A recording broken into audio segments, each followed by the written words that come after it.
Hello friends, welcome to educators.com. I am Preeti Rathi. In last video, we have covered data types and different operators. Now in this video, we will discuss control structure and if-else statement. The topics which we are going to cover are control structure in C, flowchart, if statement and if-else statement. Now control structure controls the flow of execution in a program or function. There are basically three kind of execution flow we have. First is sequence. The execution of program is by default sequential, means it executes from top to down. Second is selection. A control structure which chooses alternative to execute can be called as a selection. Third is repetition. It is a control structure which repeats a group of statements till a particular condition is true. In this video, we will focus on selection control structure. Now this is the flow chart for if-else condition. If suppose our requirement is asking for some input from end user, and if that number is greater than 10, then do something, else do something else. So our program starts with start icon. Then we will ask for enter a number which is less than 10. Read the input using scanf. Now this diamond is nothing but a decision box. If the condition is true, it will go to this direction, where it will print what an obedient servant you are. If it is false, it will directly come to the end. Now what is condition? A program may choose among alternative statements by testing the value of key variables. For example, if we want to find out whether a student passed the exam or not, so we can have if your grade is greater than 60, then we can conclude that you are passed. Now condition is an expression that is either false represented by 0 or true which can be represented by 1. Basically any non-zero value in C is true. For example, in this case we have your grade greater than 60 is a condition. So conditions may contain relational or equality operator and have different forms like variable relational operator or equality operator variable. Then if statement. If the particular condition is true, then do something. This way we can have one alternative if statement. If suppose we want to give some other alternative, if the condition is false, then we can go for if else statement. For example, if condition is true, then execute this statement, else execute something else.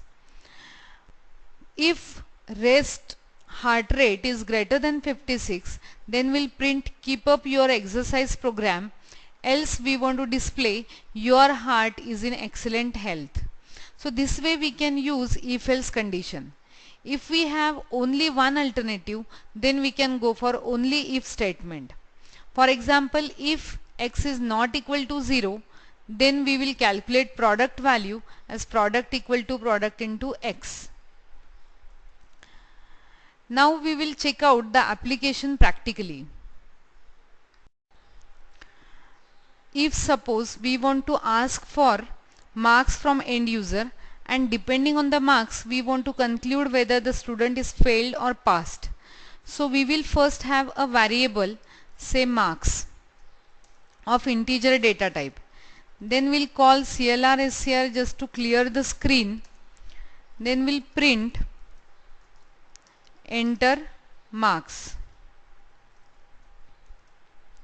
To read these marks we will be using scanf, where we can use %d to read the value as data type is integer. Ampersand marks. Ampersand stands for address of.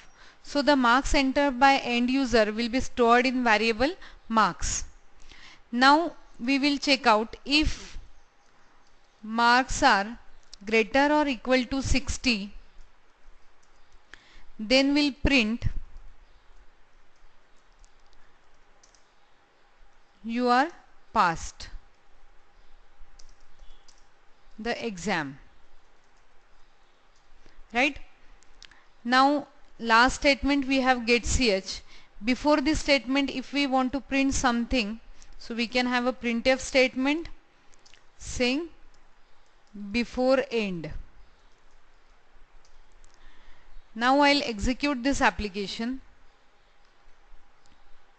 Enter marks.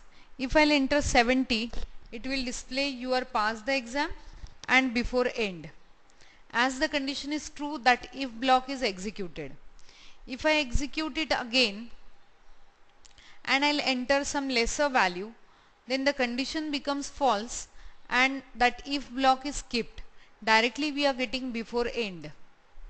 So this way we can give if condition for selectional execution. If suppose we want to display multiple statement or perform multiple tasks, if the condition is true, then we can wrap this in a curly bracket. For example, I want to print two statements, that is congratulations, and then I want to display you are passed the exam.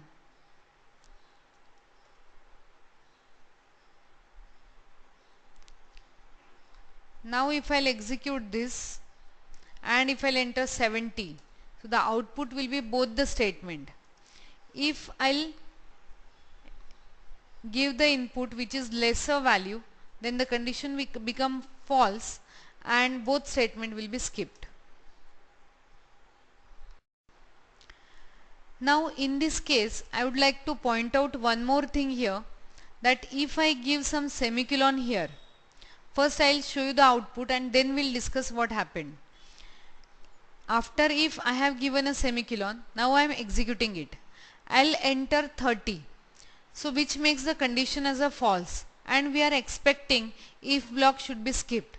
But the output is if block is not skipped, we got output congratulations, you have passed the exam and then before end. So why this output is coming? Because of this semicolon. Semicolon is a executable statement in C language. So it won't give any runtime or compile time error over here. But after if statement, whatever is the first statement, that will become part of if. Means if the condition is true, then semicolon will be executed. If the condition is false, then semicolon will be skipped. As in this case, when I have entered 30, the condition is false. So it is skipping semicolon and the rest of whole block is executed normally. So even though the condition is false, we are getting output of this block because now it is not a part of if statement. Now I would like to add one more important thing here. When we go for condition, so if suppose I give this statement like this, that is marks equal to 60. Now see, this equal to is a assignment operator. It is not a equality operator. Now you can see if I'll execute this application, even if I enter some value which will make the condition as a false, still the whole if statement is executed. So reason behind this is this 60 value is being assigned to marks and we are getting if 60. As in C language, non-zero is true, so it will make the if statement as a true and if block is executed. So we have to check out with the equality operator and not with the assignment operator. Now one more thing I'll add here. As we have discussed that every non-zero value is true and 0 is false. So directly we'll check out that. If I'll give some non-zero value and if I'll have some printf which will say in if. So you can see here that whatever I entered, that doesn't matter here, but in if will be executed because the condition is true. Instead of 5, if I'll enter 0, so you will find in if will not be executed because the condition is false.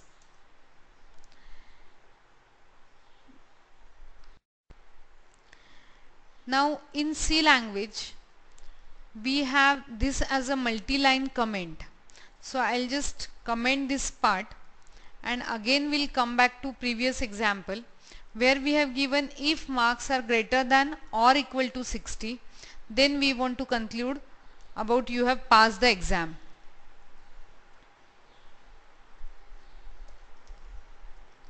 Whereas if the condition is false, then we have second alternative. For example, if marks are less than 60, then we want to display that you have failed the exam. So that part we can give in a else. Else should be always associated with the if statement. Again, if we have multiple statement in else block, then we can use curly bracket. Here we can specify printf you have failed the exam. Now if I'll execute this, so if I enter 70, so condition becomes true and we are getting congratulations, you have passed the exam. If I execute it again and give some lesser output, lesser input, then we will get you have failed the exam. So else is always associated with the if statement. Whenever we have another alternative, if the condition is false, then what to do? Then we can go for else statement. So in this video we have discussed about if statement. If we have another alternative, depending on if condition is false, then we can go for if else. When we go for if statement, the first statement after if becomes part of if body. So if we have a semicolon after if, then that will become part of if statement. Second thing is we need to find the difference between assignment and equality operator. Third is if we want to wrap multiple statements as a part of if body, then we need to use curly bracket. Else should be always associated with the if statement. In C language, 0 is false and any non-zero value is a true. So this all topic we have discussed in this video. Now in next video we will discuss about nesting of if else as well as if else ladder. Thank you.